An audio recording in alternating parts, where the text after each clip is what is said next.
गोरु चालाण मामलें बड़ धरणर कार्यानुष्ठान कोरापुट जिलार सिमिलीगुड़ा पुलिस और नवरंगपुर पुलिस मिलित चढ़ाऊ अभियुक्तों घरे व्यापक सर्च ऑपरेशन करा जायछि। गोरु चालाण अभियोगे पूर्वर गिरफ होइथिबा नवरंगपुर सदर अंचल गादबागुड़ार बासिंदा मोहम्मद अजित घरे एवं चढ़ाऊ करा जायथिला। तदंतर अंशस्वरूप पुलिस दीर्घ समय धरी घरे खानतलासी करिथिला। चढ़ाऊ समय संपूर्ण अंचल को पुलिस छाउनी रे परिणत करा जायथिला। सर्च बेले गोटे इनोभा कार, 2टी मोटरसाइकेल और 10 लाख टंकारु अधिक मूल्यर सुना अलंकार जबत करा जायछि। एहा सहित घरर मूल्यांकन मध्य करा जायतिबा सूचना दैछन्ति कृष्णचंद्र भद्रा। कोरापुट जिला आमर सिमलीगुड़ा थाना केस नंबर 107/26 अनुसार गोटे केस करी आमर जी अच्छी जो गोरु बेपारी मोहम्मद अजीज तांको घर को सिमलीगुड़ा थाना एसडीपीओ सुनाबेड़ा नेतृत्व में सर्च वारंट बल घर को सर्च करथिले। सर्च कर सी जहाँ पाइले ताहा सीज कर से भितर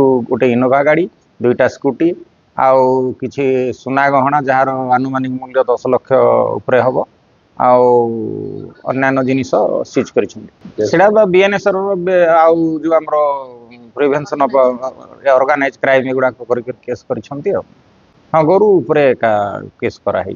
এই ঘটনারে সিমিলিগুড়া থানারে কেস নম্বর 107/26 রে মামলা রুজু হইতিবা বেলে পুলিশ অধিক তদন্ত জারি রখিছি। নবরঙ্গপুরରୁ କରେଶ ପାସୀଙ୍କ ରିପୋର୍ଟ, NTV।